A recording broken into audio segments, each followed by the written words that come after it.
It is my pleasure to introduce Peter Schjeldahl as the first Contemporary Perspectives Lecturer of the 2008 academic year. Peter's resume is extensive, having been a columnist for the Village Voice and a contributing editor at Art in America. He has also worked as a regular art critic for the New York Sunday Times, Vanity Fair, and is currently senior art critic for the New Yorker magazine. His most recent column on the Istanbul Biennial is in this month's issue. He has published several books on his writings, as well as poetry, and has won, among other awards, a John Simon Guggenheim Memorial Foundation Award. What makes Peter so interesting for me, regardless of what he is writing about, is how his personality and clarity of thought come out in written form, which is down to earth, well-researched and intelligent, but always with a strong dose of humor. In order to give you a taste of his style, I am going to read 3 quotes from either things he has written or from interviews. I believe this will be the best introduction to his career as a writer and critic. Remember, these are culled from a variety of places. On the subject of graphic novels, Charlie Brown is Clark Kent without the colorful underwear. About human nature, the true nature of human consciousness, and the time that can be spared from the quest for food, sex, and whatnot, is to enjoy oneself by every possible means. Words of wisdom. My approach to life is to put a metal frame around whatever I encounter and regard it as if it were art. The last quote is in reference to the artist Philip Guston, who taught here at BU from 1973 to 1978. In regard to Guston's early work, which Peter admires, an interview asked him, "Do you still like the early Guston?" Peter replied, "Oh, Christ, yes, it's wonderful stuff." On that note, please join me in welcoming Peter Schjeldahl.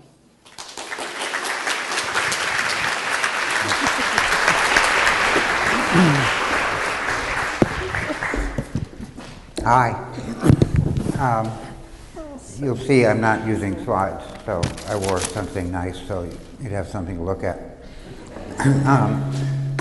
I'm surprised to see so many people here tonight on a Red Sox evening. I would be having a moral crisis myself tonight if my New York Mets had not succumbed to one of the most disastrous collapses in baseball history. They would be playing tonight, and I would be trying to hurry this up. But I guess Red Sox fans know about these things. I've been reminded of 1986. Well, we won't go there.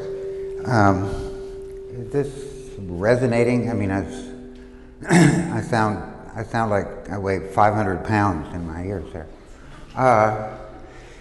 So there are no slides because I don't use slides.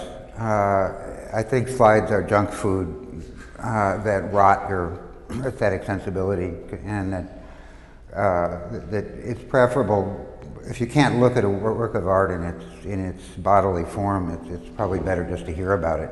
It does less damage. It's a stool. Boy, there's a lot of space up here. You know, I feel like I should bring on the elephants. What do they need this much depth for? They do orchestra. I get it. Yeah. Well, outnumber the audience, wouldn't it? Okay. And all right. No slides. Also, no lecture. Exactly. I'm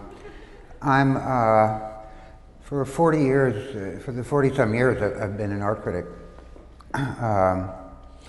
I've been invited to lecture, and I've pretended to lecture.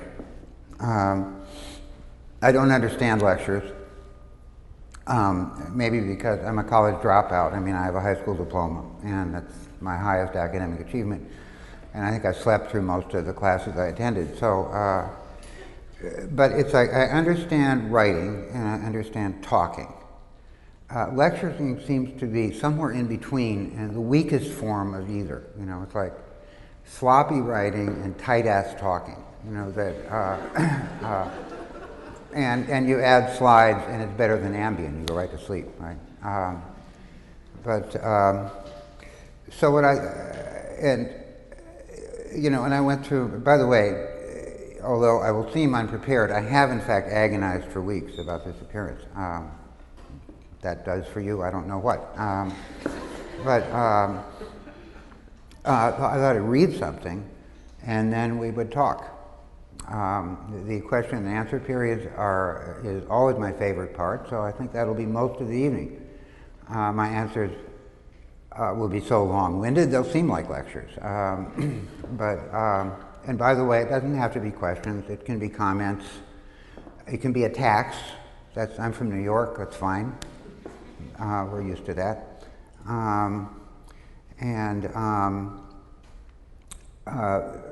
So what I'm going to read is actually a question period in itself. It's the introduction to a book of my collected or selected New Yorker writings, which is coming out in April from Thames and Hudson, titled Let's See, Writings on Art from the New Yorker. And I tried and failed to write an introduction. I don't know how to talk about what I do, except in the face of obvious interest by someone. I don't know why anyone should be interested until I declare it, and then I believe them.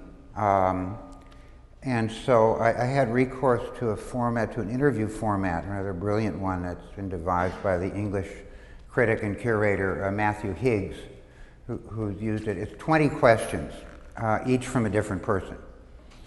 And I got 20 people to ask me questions, and I answered them spontaneously. It only took me 4.5 months to toss off these casual answers. Spontaneity is much harder work, by the way, than and I'm not going to do them all. But also this gives me a great chance to name drop, all the famous people I know. And if this fills you with envy and despair, that's all right. But I want to tell you, most of you are young. You hang around in a city, in the big city, long enough, you're going to meet everybody. Okay, and then you'll die, and they'll die, and then somebody else comes along. So, okay, Ben Brantley, the chief drama critic of the New York Times, asked me this. He said, and by the way, this I think gives a kind of cross-sectional sense of, and it's some biographical details anyway. If no one has questions, comments, or attacks, Lynn is gonna have to think of a lot of them. So help her out, all right? Can you think of occasions when your first response to a work of art has been immediately and overwhelmingly physical instead of intellectual? I mean, tears, nausea, shivers, dizziness, or even sexual excitement. Could you describe one or two examples? My answer: aren't all responses physical, laced with hormones? Attraction or repulsion and curiosity or indifference announce themselves with bodily sensations. Indifference feels worse, vitality gurgling down a drain. Intellect comes along later with its forensic toolkit. Two factors attend my really intense encounters: extraordinary art and a state of mind conducive to hysteria. The first time I saw Velázquez's Las Meninas, I had flown to Madrid through the night, unsleeping and drunk at first, then hungover. My hotel room wasn't ready, so I found myself the first person in line, the only person, as I recall it, though that seems unlikely, at the Prado when it opened for the day. I went straight to the famous painting. I think I underwent most of the sensations that you mentioned, as well as one that stands out in my experience. Among the peculiarities of Las Meninas, and I hope you know Las Meninas, which is the best painting in the world, is how some of the pictured characters seem to meet your gaze while others are plainly unaware of you. Got to keep my eyes on this. You have just entered the room. Your eye contact with, say, the Infanta is a fraction of a second old. Her face retains the expression it had before you appeared. There's a flicker of actual time in the painting. Discovering this, exhausted in the silent museum, I became obsessed with looking at the characters faster than they could look at me. How this was supposed to work, I can't imagine now. I was beside myself. Then I had an auditory hallucination. I distinctly heard a rustling of one of the menina's crinolines as she was turning. This induced two thoughts. So that's what that sounds like. And get to the hotel now. Melissa Holbrook Pearson, author of the latest book is The Place You Love Is Gone. She actually also wrote a great book on girls and motorcycles. Said, what is taste? And I answered, sediment of aesthetic experience, commonly somebody else's. That's an aphorism, a smart-ass remark. Luc Sant, the great author, and who happens to be married to Melissa, by the way, said, do you still write poetry? No, I gave it up in the early 1980s. I never had a real subject, only a desperate wish to be somehow glorious. When you lean too hard on anything, it breaks. This happens to all sorts of artists all the time. I wish them the luck I had, discovering that what you had been doing for money is what you were meant to do. And then there are some questions about poetry, which I will skip unless there are some panting poetry fans in the audience, or one of the 3 or 4 on the eastern seaboard. Let's see, Deborah Solomon, who does interviews in the Sunday Times Magazine, invented this brilliant interview form, said, does art criticism count as an art form? An art form in the true sense, i.e. not in the sense in which mixing drinks or designing shoes is nowadays proclaimed to be right up there with painting the Mona Lisa. Have you heard about the new boutique in Soho where the shoes are sold in limited editions of 50 as if they were Jeff Koons multiples? Art criticism is indeed like shoe design, though it aims to fit something different. There's an art to doing anything with exceptional care, but it's just gravy when the thing, footwear, a review, a marketing plan, meets a practical need. Art proper exceeds or alters or invents its job description. That said, effective criticism usually has elements of performance art, a little song and dance, some stand-up comedy. Arden Reed, scholar, author of upcoming Slow Art from Tableau Vivant to James Turrell, said, it's one thing for a critic to write about literature, quite another to write about visual arts. The media don't mesh. How much do you focus on a thing's objective appearance and how much on your response to it? How does physical description meld with metaphor and analogy? My answer, I like the discipline of writing about mute things. It feels like honest work. Words about words, when I write them, feel vaguely depraved, incestuous. Art's brute factuality makes for philosophical drama. A fact is a reality with consequences. It exists both as something and for something. Responding to artworks, we rehearse attitudes toward anything that matters. As for writerly strategy, if you get the objective givens of a work right enough, its meaning or failure or lack of meaning falls in your lap. Metaphor and analogy fulfill description by incorporating feeling and thought, but they are unruly and must be checked point by point for accuracy and relevance against the object.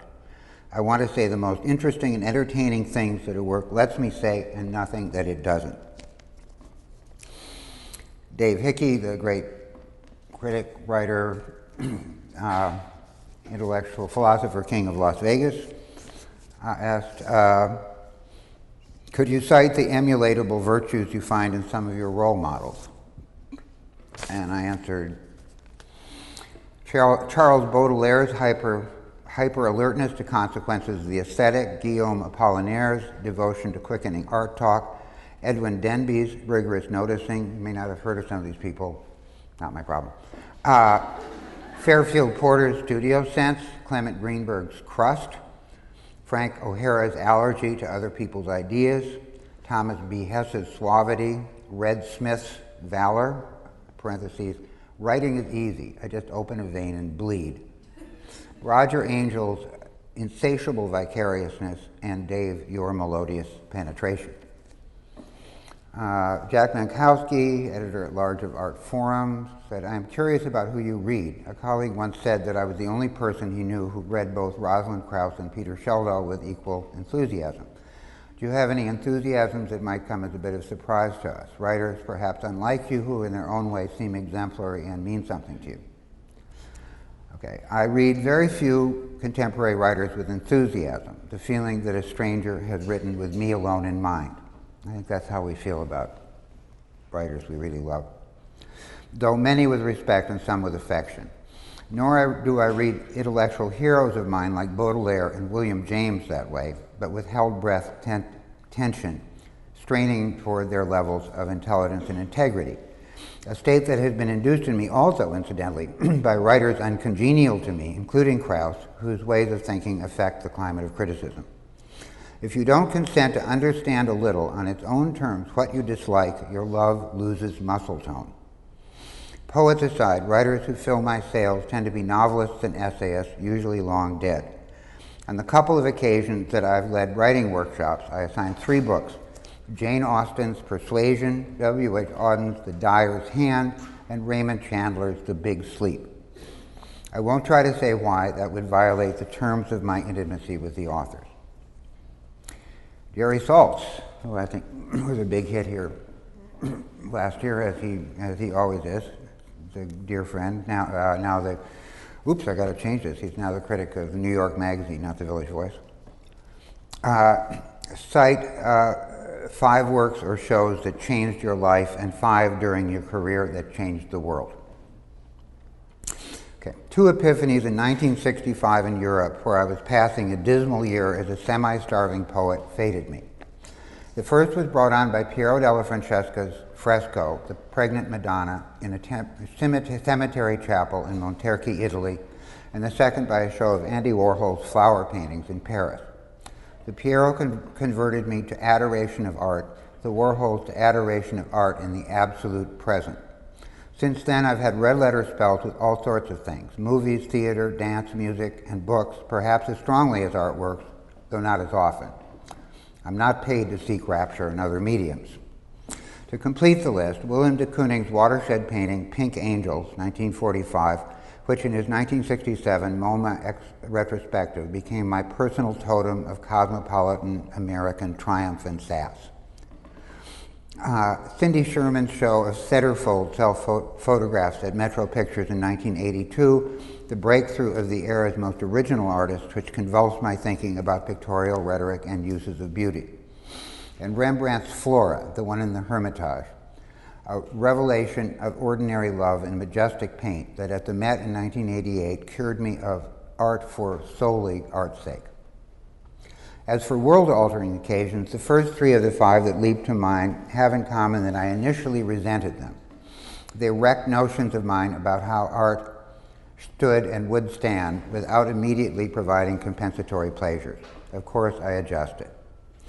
1. The sequential debut shows of Bruce Nauman and Richard Serra early in 1968 at the Leo Castelli Gallery, initiating a reign of intimidating post-minimalism that I hoped would end soon. It hasn't yet. 2. Philip Guston's Ku Klux Klan show at Marlborough in 1970, treated elsewhere in this book. Now, somebody might want to ask me about it. 3. Joseph Beuys at the Guggenheim in 1980, a retrospective that blew away the assumption which I had shared that only America really mattered in new art. 4. See above, Cindy Sherman. 5. A project show curated by Laura Hopman at the Museum of Modern Art in 1997 of paintings by Luke Toymans, John Curran, and Elizabeth Peyton, which proved that figurative painting had regained timely spunk after decades of desuetude. Stanley Fish, whose current position is Professor of Law and Humanities at Florida State International University, tried to throw me a curveball. I wonder if you could comment on the relationship between 2 recent statements, quote, a test of true art is a real subject, and the lament in your review of Bryce Marden that he, quote, offers something that is increasingly rare in art, high stakes. The second statement assumes satisfaction of the first. Marden has a real subject, which I take to be a oneness of abstract form in his feeling. Oh, by the way, there's 3 more pages left.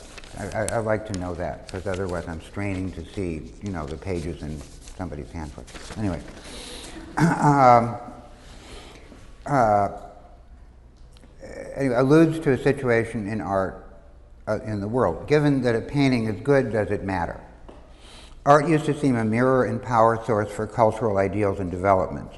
In the 60s, we loved that Plato quote, "When the mode of the music changes, the walls of the city shake." Well, our music just about did that. Our art may have made walls quiver slightly. Today, it's a lot when new art simply pays its freight in small change of intrigue or charm. The Marden Show gave me a whiff of the old sense of crisis as a challenge, ethical as much as aesthetic, to eclectic, lazy values. Of course, you can bet enormously and neither win nor lose if no one else plays. That's why I hedged Marden's thrust as an offer. It may be wishful, but I perk up when anything bodes to deflect art world gatherings from jabber about real estate. Roger Angell, the editor at The New Yorker and the greatest American baseball writer, said, "I know all these people, I'm so great." Given the hugely inflated prices paid for every form of art these days and the vastly increased publicity and critical and personal attention that attends each crowded gallery opening and biennial and world-class retrospective, has it occurred to you that writing about art has inevitably become another form of sports writing? Yes. Money and celebrity govern the art game now, and covering it is pretty well reduced to reporting scores. Goodbye to critics functioning as scouts, umpires, scorers, clubhouse cronies, and occasional coaches. Not a dire loss, perhaps. Good collectors routinely display keener judgment of relative quality than critics. Preposterous amounts of money seem to concentrate the mind. Of course, they also affect how criticism is read. These days, when you use the word value and mean something besides price, you probably have to spell it out. That's disheartening. That there remain plenty of interested people who put only the cost of museum admission where their mouths and hearts are. They like to look and to talk over what they've seen. Critics, like sports writers, inform and flavor impassioned conversations. Meanwhile, there remains at least one nice difference between art and baseball. In art, none of the players knows for sure what the game is. I enjoy pointing this out.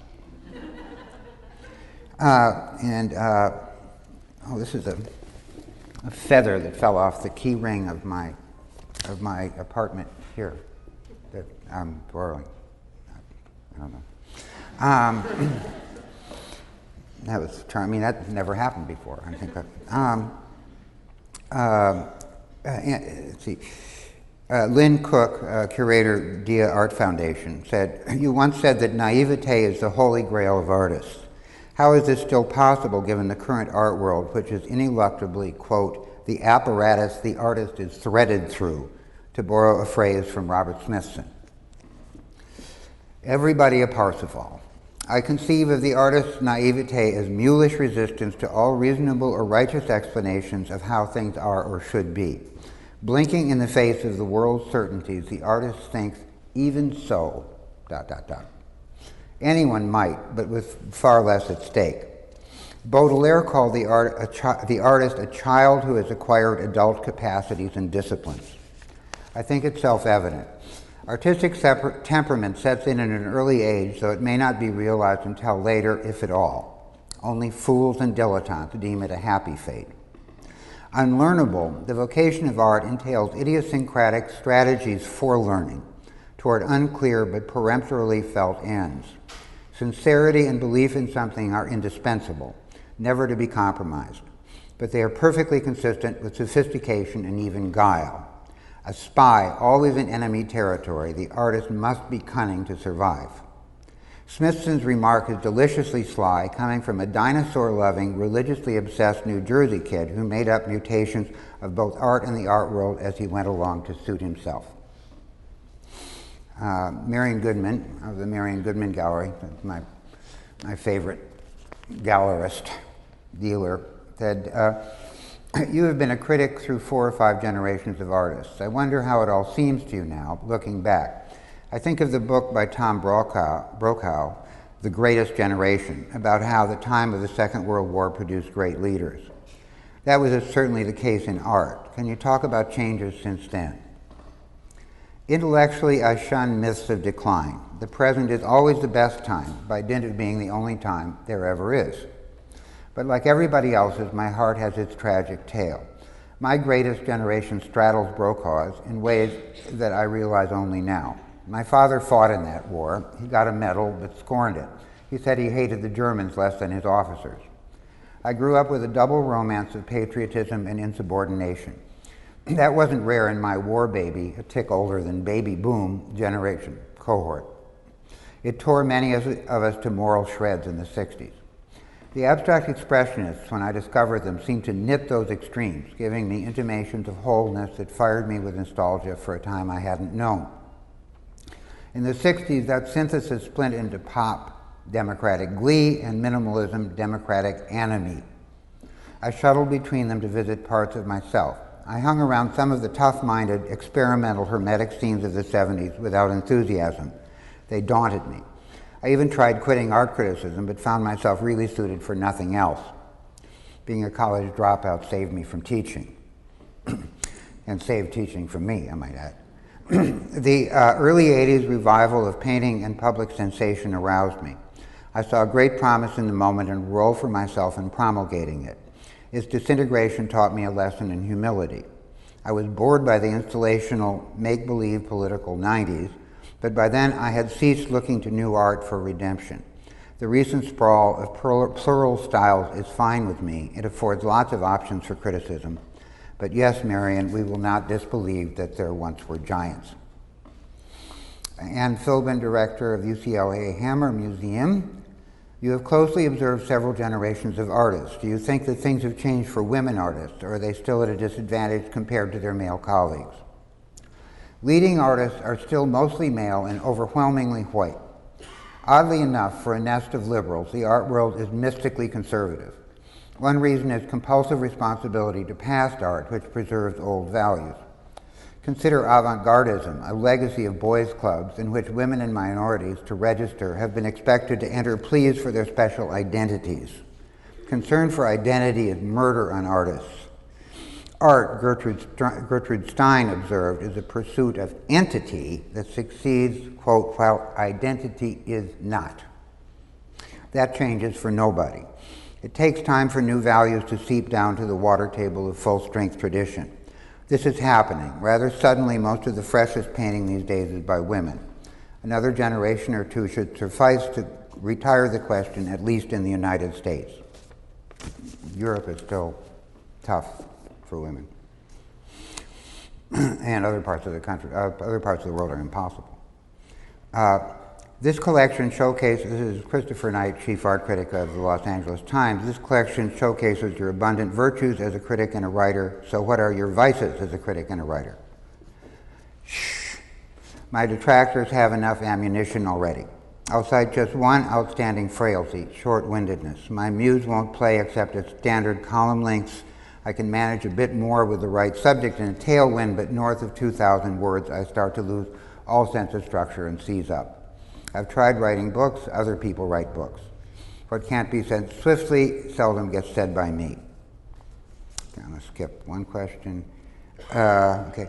In his book, Blink, Malcolm Gladwell, this is Gerald Marzorati, editor of the New York Times Sunday Magazine, an old friend.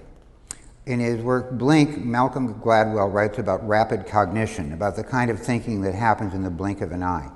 He says that typically your mind takes about 2 seconds to jump to a series of really powerful and important conclusions, though not necessarily good or proper conclusions, about, say, someone you are meeting for the first time or a car you are thinking of buying.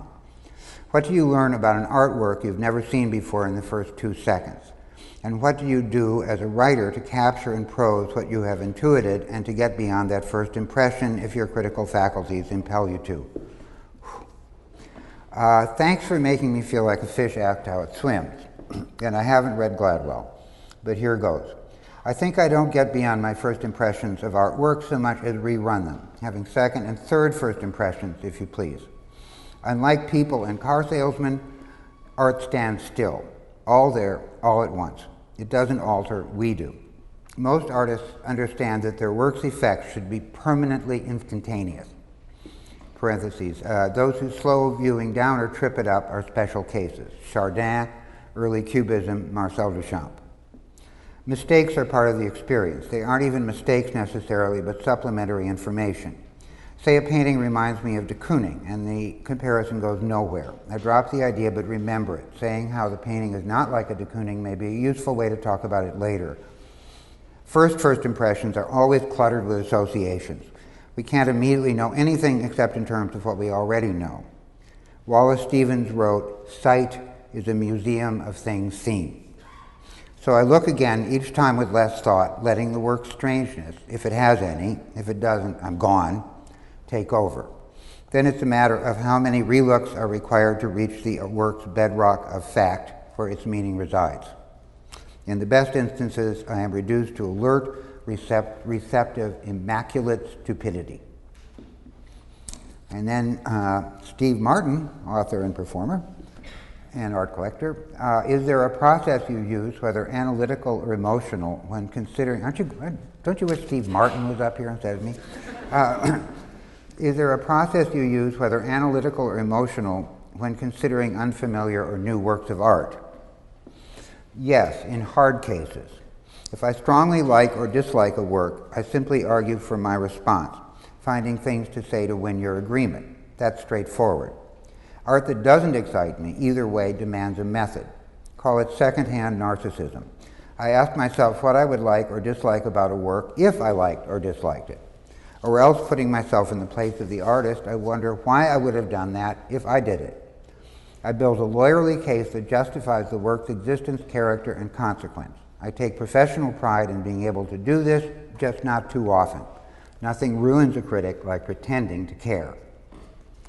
And then the last question was from Matthew Higgs, and it's his standard last question. What question would you like to ask yourself?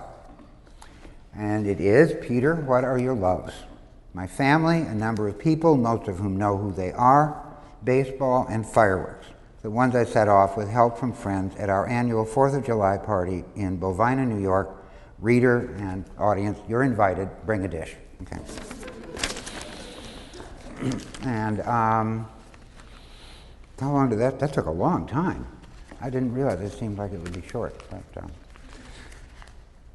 okay, who's first?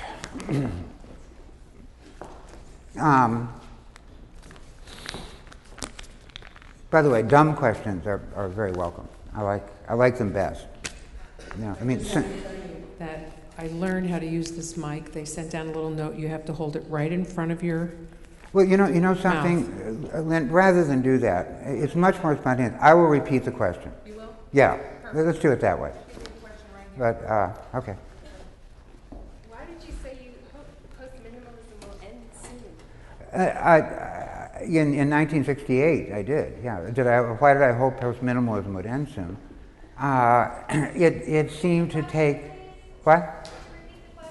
Why did I hope that post-minimalism would end soon?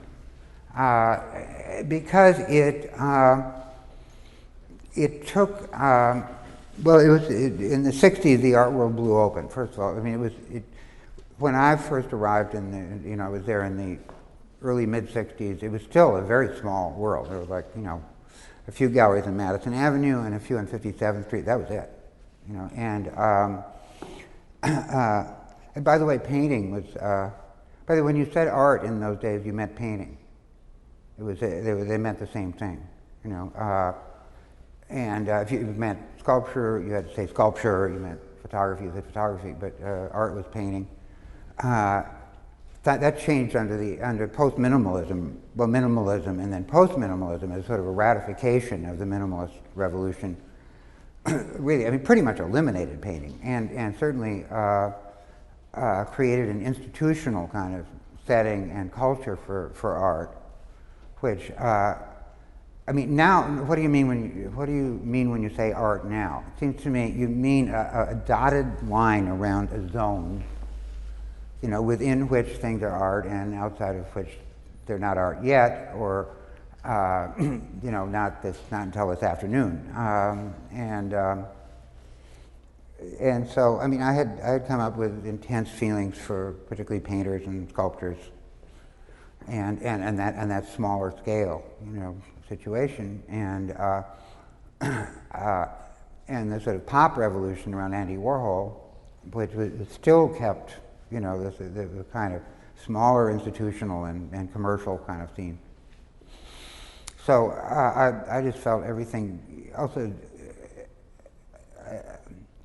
and it was like, I think in the 70s, at some point, somebody taught the first ever in the history of the universe class in art criticism. Okay, you know, where it was it academicized the art world and institutionalized the art world. That was very chilling to me. But I was young enough to adjust. I mean, you know, to certainly to the artist, and as much as Bruce Nauman discomfited me, I came to see him as an absolutely great artist, and also a friend. Richard Serra is not a friend, but he's a great sculptor. I mean, I was writing about, only some people will get this, but I was writing about Richard Serra once, and Dave Hickey suggested to me my lead should be, "Thank God Richard Serra was admitted to art school." Who gets that? Hitler was not admitted to art school. Okay, anyway, never mind. And if he had been, it would have saved everybody a lot of grief, you know. So, okay. Yeah, who else?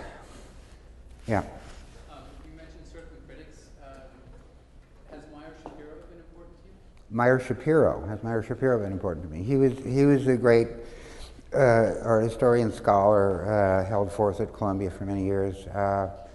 Was very important for the 40s and 50s, certainly generation. I regard him as quite great. He wasn't directly important to me, no. I mean, first of all, I mean, I never took an art course in my life, okay? And I was a poet. I mean, I was always sort of attracted to art, and then this year in Paris I had my epiphanies, and I came back to New York, and at that time all the poets in New York wrote art criticism for Art News, which was the only game in town, Art News, and which reviewed every show in town. This you get an idea of how the art world has changed. I mean, vanity galleries, you know, and not quite poster shops, but it's just every gallery in town got a review every month. And one sentence or two sentences. And the poets would write these, and I think it was $3 or $4 a review, which added up, you know, in those days. I lived in Avenue B, and I had an apartment for 4 rooms for $40 a month and 4 burglaries a year. It was, they'd come, you'd have a typewriter and a stereo and a suit, and then they'd steal those. And then they'd wait till you saved up, and you got another typewriter, another stereo, and another suit, and then they'd take those. It was all right. Anyway, so I called up Tom Hess. I needed to do something. Now, I had been a newspaper reporter, but when I dropped out of college in Minnesota, I worked my way east as a newspaper reporter. But I lied to him over the phone about why he should hire me, and I'm a terrible liar. He said, "Never mind all that. Just write me a letter telling me what makes you think you're qualified to walk into a gallery where some poor bastard has his paintings and to tell him they're no good." And I think I wrote him a letter saying I would never ever do that, you know, but of course I have. You know, and then I started a crash course in self-education, you know, and writing one-sentence reviews it's possible to conceal your ignorance pretty well. And then I don't know. That moved. Then in 1966, actually, I was the critic of the Village Voice for about 3 months at a time when. But I mean, at that point in history, you know, you had your priorities. I mean, there was, you know, like meet deadlines or take drugs, and it was important. You know, it's obvious. So I didn't hold down that job. But then I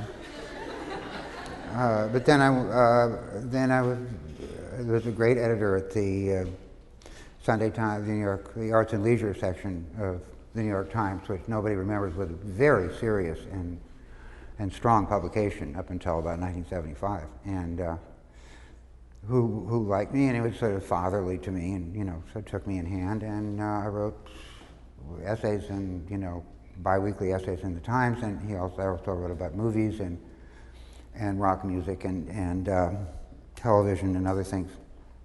For a while, I was writing movie criticism, which was really heady. It was a very heady time for movies, and the Pauline Kael era, and I would see my name up on marquees, smashing Schjeldahl Times, right? And my name spelled correctly, but it was weird. I mean, I didn't. It made me uncomfortable. First of all, why was I writing about movie critics? Why was I writing about movies?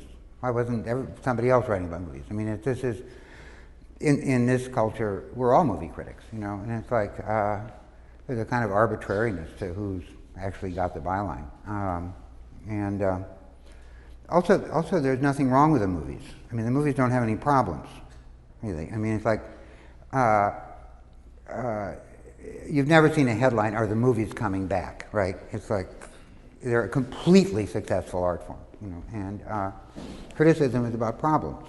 So, and also, I mean, I love movies, but I found myself twisted around in the seat writing notes by the glow from the screen, and that didn't feel right. So, and art is nothing but problems, so I went back to art. Well, and also, I was doing it because I thought I was supporting myself as a poet, and I think I was doing it rather second rate.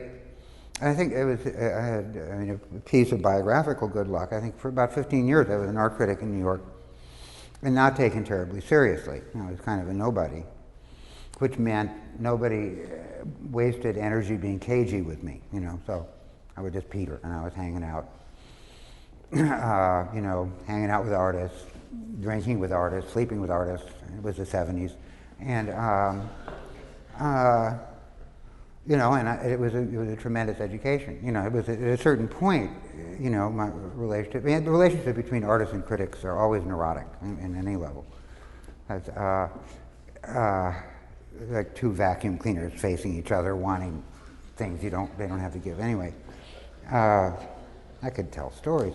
But at a certain point, I got too well known, and and then it was all politics. So I mean, I have a few good friends now who are artists, but not artists as becoming friends. That's all right. What was the question? Good heavens, what have I done? Have I smothered it? Let's go to something else. I was wondering what your perspective on shock value in modern art is. On who? Your perspective on shock value and its place in modern art. What was the Question of shock value. shock value in place in modern art? Capital. Bully, cool. Shock value. I mean, well, I mean, anything new is a shock, and it's like your first reaction to anything new is resistance. I mean, it should be, I mean, it's like, we're always operating with a sense that our knowledge of, our knowledge of the world is always intact. Everything is connected to everything else. Otherwise, it would be nagging on our minds too much, right? It's like, and something new presents itself that is not fit, and the natural economic function of the organism is to reject it, and and it can be intense disgust or shock, or it can just be mild dislike, or it can be dismissiveness. My advice to people, who hate a new artist, say, great, you're started. You got started with it, and just hang around and have another reaction. You might hate it more, but you'll hate it more particularly, and but eventually what happens is that the network of your knowledge parts, lets the new thing in, reforms around it, and becomes part of the structure of your knowledge. This is not new. I mean, this, I think, William James talks about it a lot. Yeah. In your recent article in the New Yorker about Istanbul Biennial, you mentioned that perhaps the international art fairs had outlived their purpose. The biennials, the international art biennials. Well, this was said by a Turkish curator. I mean, to me, the international biennials, which are institutional and generally involve museums and state-supported structures, we don't have many in the United States. There's the Whitney Biennial, which goes way the hell back. Used to be the Whitney Annual, by the way, and I think, and I wish it were again. I think, you know, it's really, well, it's a small subject, but there's a biennial in Santa Fe and one in Pittsburgh, but around the world there are dozens, scores of them. The Venice Biennale being the oldest one, and it's like an international stage for representation of people from around the world, artists from around the world. It was sort of about the reign of post-minimalism, which is still going on. It's like becomes, you know, it's a later stage of post-minimalism as a kind of global phenomenon, which in the 90s I dubbed festivalism, because basically it's art that wouldn't exist except for these shows, you know, and you know, and it tends to come to these shows and then be taken down and is immediately forgotten. I think that biennials are a victim of their own success. I mean, it's like, certainly there was a lot of pressure in the 90s toward representing, you know, cultures that weren't American or European, you know, and international, what were then called third world countries. and that's, I don't know, by now with the internet and travel and the world's been opened up to such an extent that biennials seem to have less, I mean, they're less likely to have any kind of surprise to them. They become sort of like trade conventions for art bureaucrats, you know, and you know, everybody hangs around with, you know, jet lag and cocktails. But you know, in the last few years, of course, the market has exploded to the extent that art fairs are the dominant international phenomenon now. I mean, they really are trade fairs, and they're kind of disheartening for a regular art fan because I mean, the audience. I've always felt uncomfortable with biennials as with the general post-minimalist kind of worldview. Is that it all is about the viewer, about the audience. You know, it's all calculated into who nobody ever met, by the way. You know, nobody knows who the viewer of 90s theoretical criticism is. You know, somebody who's rather naive and impressionable, and you know, and hasn't given any thought to the hegemony of invested power or something like that. I once referred to him as the incredibly stupid viewer, the ISV. But so there's a kind of fictional audience, you know, and that everything's directed toward. And as a critic, that makes it critic-proof in a way, because you know it's not for you, you know. So, but of course, art fairs are totally critic-proof because the audience of each object is one person who writes the check for it, who you never. I mean, this person exists, but you have no idea who it is, and he's not there. He or she is not there. So you're just kibitzing, and it's just all about money. And but you know, occasionally you get a VIP pass, and you be driven around in a BMW and to parties and things. I did that once. It kind of made me want to be dead, really. But yeah. Is the experience of beauty important for you when you look at art? And if it is, can you say what it is for you? The experience of beauty? Well, I think it's crucial to human life. You know, I think it's a regular occurrence in the mental economy of anyone who is not clinically depressed. I mean, maybe clinical depression could be defined as no beauty ever, okay? And you start to think about suicide, you know, which is a beautiful end to that state. And it's a serious matter. It's like, Beauty is defined in the dictionary as a quality present in a thing or person which gives intense pleasure and deep satisfaction to the mind. You know, I think we all know, first of all, we all use the word all the time. We use it correctly, according to that definition, even if for experiences they're only a little bit intense or a little bit deep, but they fulfill that definition. And it's, we don't necessarily get it from art. I mean, you don't go to, I'm saying everybody, you know, it's like, you know, the action, the shootout scene in the movie, the sunrise, the moonrise over Walmart, you know, I mean, it's like, you know, it's a beautiful day, you know, it's a beautiful girl. I mean, it's, the idea of beauty being controversial within art was kind of a I mean, the only reason I like to talk about beauty is just because it's so nuts. Not to be, it's the idea of not being able to talk about it in relation to art. You know, you know, I mean, the two professors go to the seminar and say, you know, it's like, beautiful day, sure is. Walk in and talk about how you cannot talk about beauty in relation to Velasquez, you know, something. I don't know. I guess there's also, we're supposed to think that it's some kind of a conspiracy to make people who aren't beautiful feel bad about themselves or something. I mean, I'm sorry, you know.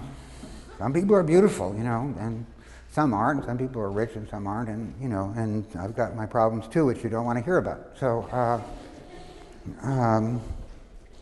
anyway, so, but I've given beauty some thought, but I regard it as Dave Hickey, by the way, was a tremendous analysis of beauty as a rhetorical concern. I mean, it had to do, the sort of the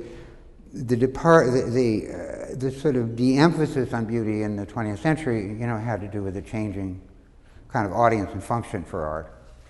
You know, where it became more important for art to fight for itself as a kind of intellectual or ideological kind of discipline, and it wasn't about pleasing kings and popes anymore, who really needed beauty to justify themselves. I don't know. It's you know, it is not a problem. There is not a problem with beauty, only with somebody who's thinking there is a problem. But and beauty is, to me, is, I guess, I don't know. I mean, we could talk all night about it, obviously, but it has a great history philosophically. But I guess the one idea of mine that a philosopher friend, you know, allowed might be halfway original or unusual is that it's a standoff. It's a feeling of, it's a combination feeling of attraction to something and a reverence for it. So it's like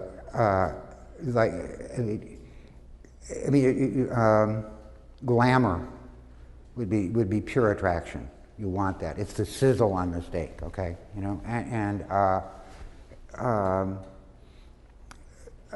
but reverence is for something abstractly holy. But the two are simultaneous. It's like you are. This is like the sort of allegorical glory of a Titian nude, say, you know, who is really sexy, but you know, but who, but there is something so august about her that, well, right. Beauty to me is a sense. Is a desire that something be as it is forever without change. That it be exactly as it is at this moment and never be violated, especially by oneself. You wouldn't dream of violating it. You know, it's even as you feel a desire toward it. So it's like a standoff. You're stuck. And in that moment, all your molecules kind of rearrange themselves, and whatever you were thinking goes away, and then you start to think and feel again in a different direction. And it's refreshed. It's basically, to me, it's a, you know, the body and mind keep drifting apart, and it bands them together. It makes you realize the brain is a physical organ, and that your intelligence operates with your whole body, with your heart, guts, genitals. You know, it's just and it happens. It's automatic. We don't even notice it. You know, but it does. I mean, think about it tomorrow. Walking down the street, you know, if you're not totally depressed, you'll have little moments of like, you know, something's just right. Something, yes, that's right. Stay. You know, don't break that. Anyway. Yeah. What did you study in What did I study in college? I was there so briefly it hardly matters. Well, I was going to be an English major, sure. I was poet. I think the best.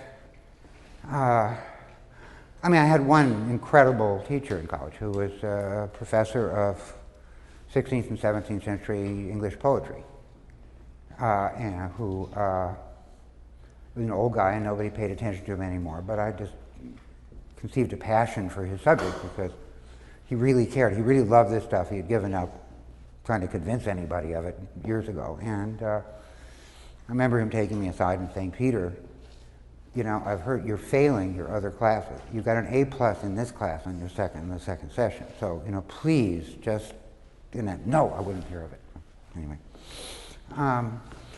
But I think it's teachers who, I don't know. I've been both defiant and defensive about my lack of formal education. But I do see. It would have saved me. A little more of it would not have killed me. But there is an advantage in that everything you learn for a reason. That's like me. I learned things. Early on as an art critic, there were times I would write a column in which everything I knew about the subject was in there, right? But gradually, your education sort of fills in. But it's, I don't know. I could talk about education. You think, it's certainly. I think there's an inherent problem in artists being in school. Art school is one thing. Like studio programs, but like teaching artists in universities. I think good artists tend to be bad students and vice versa. I taught a seminar for studio seniors at Harvard every week for 4 years, and it was a problem because Harvard gets the best students in the world. That's what they get, and that's a problem. When you're talking about art, what is it? What is a university class? It's like the professor sets up a ladder, and everyone in the class competes to be first to the top. Okay?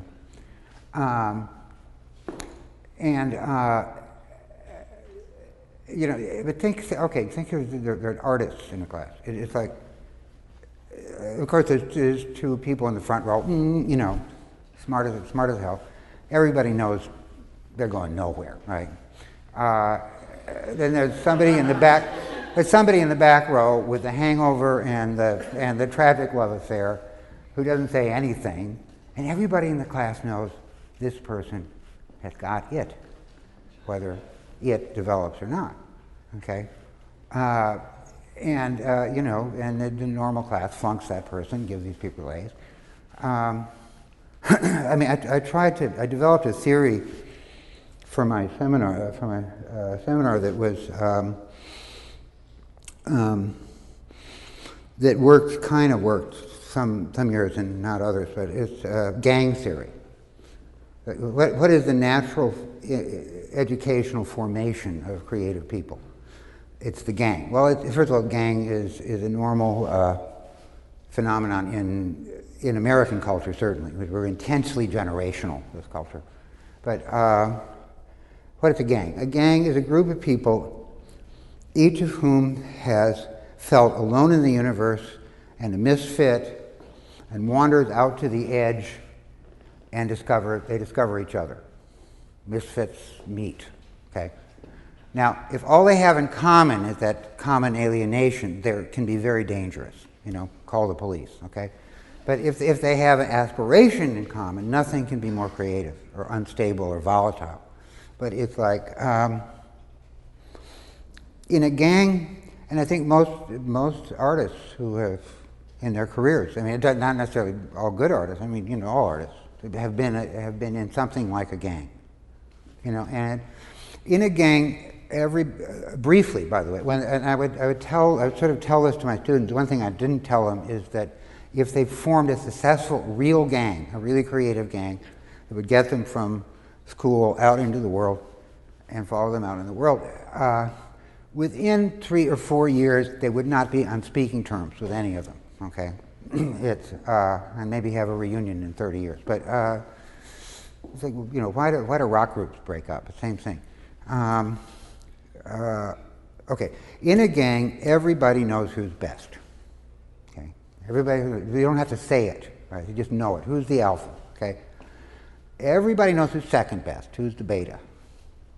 Sometimes a rival of the alpha, sometimes a sidekick. You know, anyway. It's unclear who's third best. Everybody else thinks maybe it's them.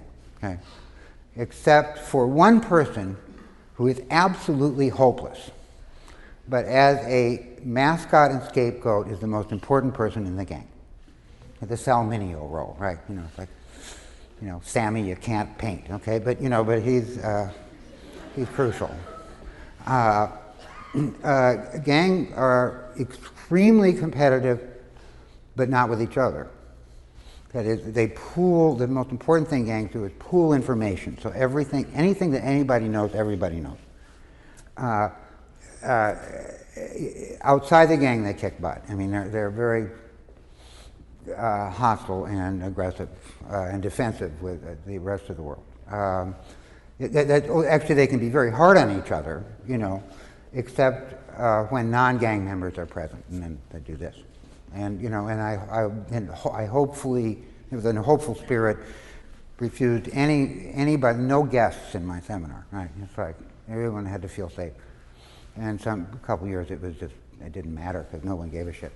But I had some good results. I mean, and my function as a hopelessly older person, older by the minute, is my function is to show up once a week and throw red meat through the bars of their cage. Okay, just like stuff I knew, stuff, you know, I thought it would be valuable for them to know, but it wasn't for me to judge. I like to think that I can't think of a book I dislike enough to assign it.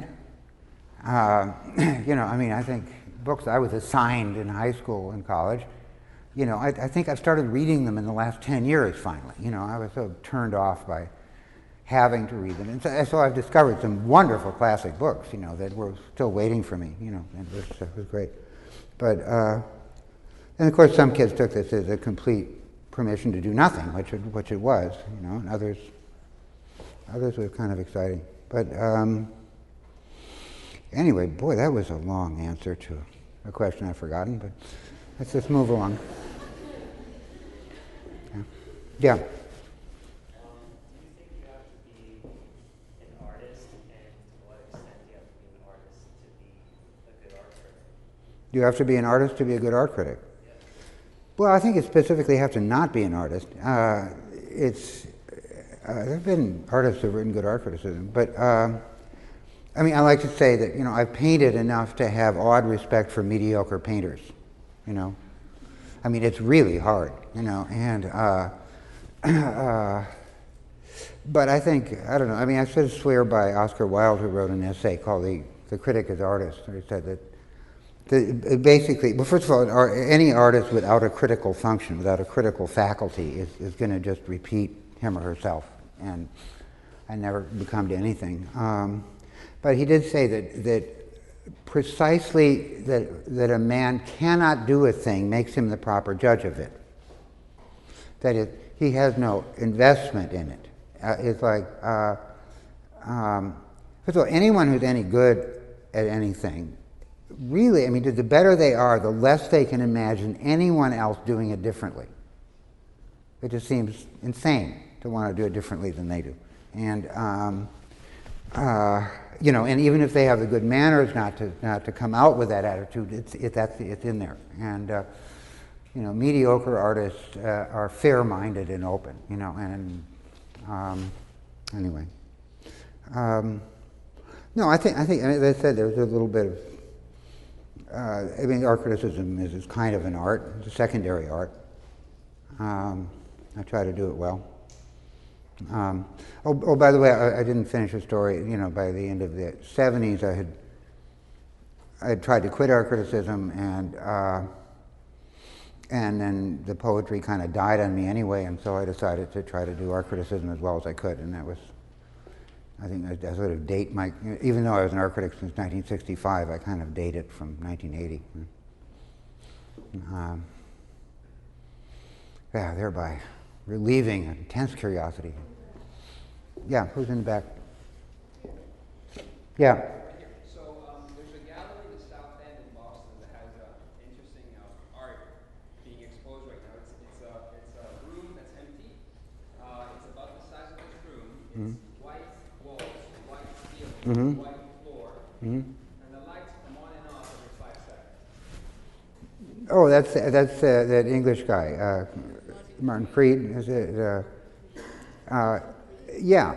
That's a post-minimalist sculpture. How do you begin to critique something like that?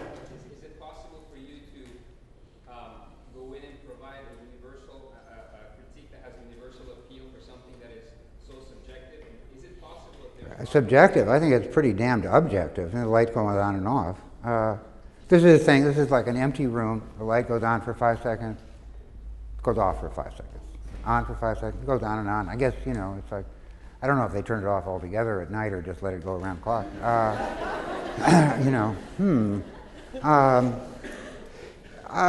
No, I mean, I think that is maximally objective, and it has to do. I mean, it's very much within a kind of latter-day post-minimalist. I think, by the way, post-minimalism has lasted in this culture as long as the Victorian age lasted in the 19th century. It's like, it's almost been a kind of refutation to the idea that the culture changes all the time. Not since the 60s, it hasn't, basically. We've still got the same dispensation. No, I don't know. I mean, if you want to think that's silly and stupid, that's fine. I mean, it probably is. It's better than murder, okay? And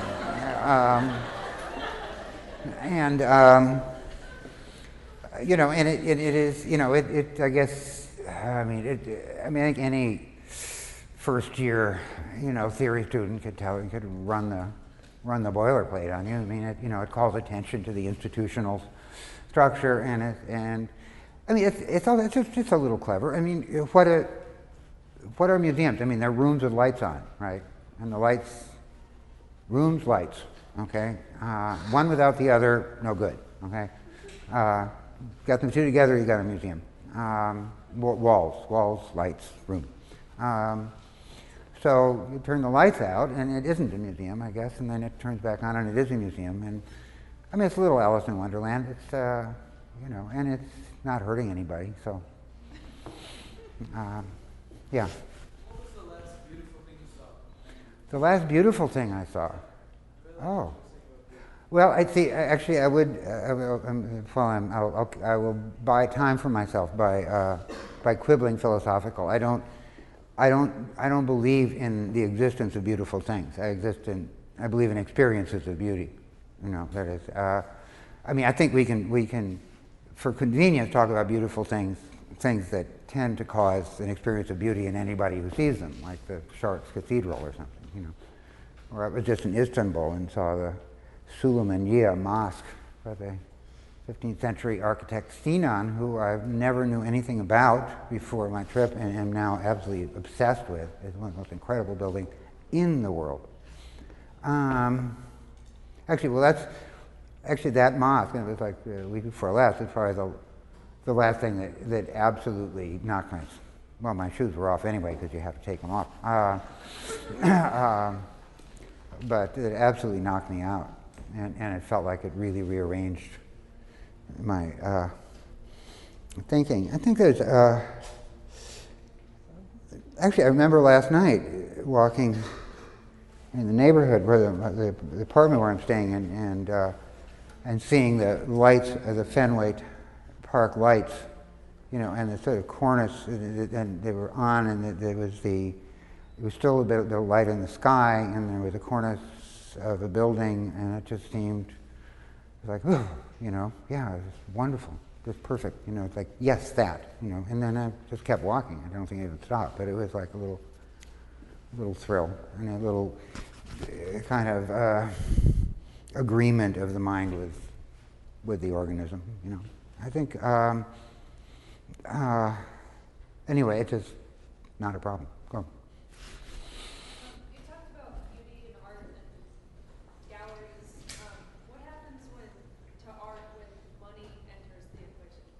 What happens to art when money enters the equation? Well, I guess it moves from one place to another. I'm fine. I'm fine with money. I mean, I think, given a choice, I think it's a much healthier situation for art than institutional situations. I mean, what is your choice? Is an institutional kind of commission or a patron's commission? I think the best situations for art tend to be double or triple in that way. But there's a show at the Met right now of like, they have like 280 Dutch paintings from circa 17th century, at a time that invented the art market. I mean, you know, Rembrandt lived and died by the market. He was the genius of that. He made a lot of money. He went bankrupt. You know, he was. I mean, well, Dave Hickey, to quote him again, he had a gallery for a while when he was younger, and said it's the absolutely cleanest possible relationship for an artist to the world. It's like, he said, well, you know, he had art and needed money, and somebody and wanted money, and somebody came in who had money and wanted art. So the guy gave him the money, he gave him the art, very clean, out the door. Dave knew where to get more art, the guy knew where to get more money. You know, you had a going situation, all right? I think most artists sort of prefer the situation where they sell things and not have to show up at state functions and flatter patrons, and I don't know. It's you know, I mean, there's a kind of lingering prejudice that art is like the finer things and, you know, stardust and butterfly wings or something. But it's a special. I mean, it's economically, it's very peculiar. And art is. By the way, art is never a commodity. I mean, you can make a commodity out of it with multiples and so on. And there are forms, sort of small-scale commodity forms you can do. By the way, the kind of an inventor of modern market art was really Monet before Warhol. I mean, it's like Monet's series of like cathedrals and haystacks, and you know, it's like he did product lines. You know, everyone was different. I mean, and he said it's because of different times of day. Well, how do we know that? You know, but it's a good story. But it's like, I think of collectors who say, you know, I want one just like Mrs. Moneybags had, but different. Okay, so we got one right here. So, where was I going to go with this? Maybe if it's important, I'll come back to it. Who else? Yeah.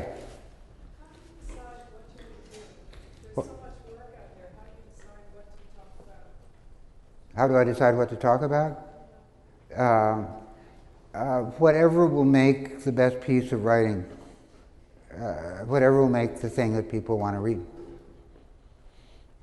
I do it for a living. Well, I don't know. I mean, if there's something that really moves me or interests me, I'm in a way. I mean, I was happier in a certain way writing for the Village Voice because I was writing every week. You know, and that's a natural rhythm for me. I think, you know, it's like the city, New York City, and my mental economy turn over every 7 days. We just kind of, you know. But at the New Yorker, they have more critics than they have pages, and so it's always a kind of negotiation. And I may go 2-3 weeks without writing, and maybe 2 weeks in a row. But as a result, I'm sort of stuck with writing about the big shows, about the major shows. Which I'm perfectly happy to do, you know. But it's a distinction, to jump into a whole other subject. I mean, there's a distinction in my mind that is proved sort of pragmatically the case between quality and significance, in my experience. That is what I think is really good as what it is, and I really like it, and what is significant, what is meaningful in terms of in its own right, and in terms of other art, and in terms of the culture, in terms of whatever. And I mean, great art could be defined as something that is both. But there's art, there are painters, for instance, that I really love their work, and if I had any money, I'd buy them. But I'm not going to write about them in the New Yorker because I can't build a case for their significance, why it would make a difference for anybody to know about them or not. So, and of course there are artists that are significant who I really quite despise, their work. The Japanese artist Murakami currently. I just can't stand that stuff. But boy, is he a hotshot. And he's making a difference in the world. So, yeah. Who are you writing about now? Who am I writing about? I've got a column on Richard Prince coming out on Monday at the Guggenheim. And, I think we have time for one more question. we do? Okay, 2 more questions. I mean, I'm on a roll now. I mean, I'm past exhausted, so I might as well just keep going.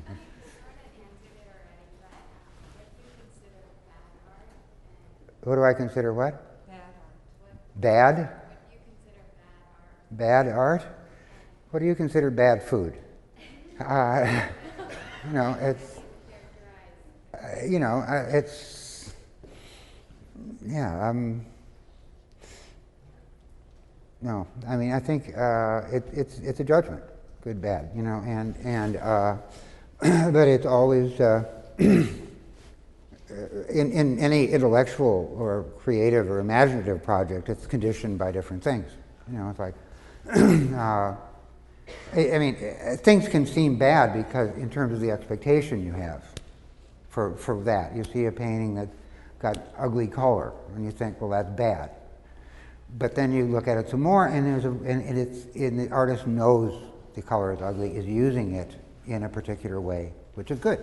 So, and that's what makes the horse race. That's what we argue about. That's why we care. I mean, it's really, what is the culture? Culture is a big argument between people who care. Constituencies form around different artists, different things, around baseball teams, around rock groups, around artists, and that's what we're doing here, And anyway, one more question. Yeah. I was thinking retrospectively about some of your reviews, and one comes to mind that I can't quite make any sense out of, and maybe you can fill me in. Okay. That was the Bonnard review on Oh. the retrospective, and you I show. got very cross with Bonnard once. Yeah, no, I take it back. Take it back. It was, I was sorry. Never mind. Actually,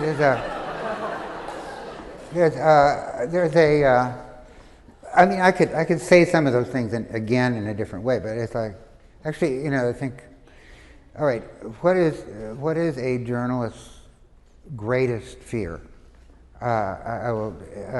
Some of you are actually too young to have watched Saturday Night Live in the early 70s. It's, Gilda Radner had one of her characters, what a genius she was. It was Emily Litella. Remember? Emily Litella, who was this very prim lady who was a commentator on the news and who would always get exercised about something that she had misunderstood a word. She said, "What's this I hear about children collecting money for unisex? Don't we have enough sex in the world without little children?" And she would carry on like that, and then somebody, then the commentator, the anchor person would lean over and say, Emily, listen, not unisex, it's UNICEF. UNICEF. She said, "Oh, that's very different. Never mind." When that happens, and it's really dreadful. Okay, anyway. All right, thank you.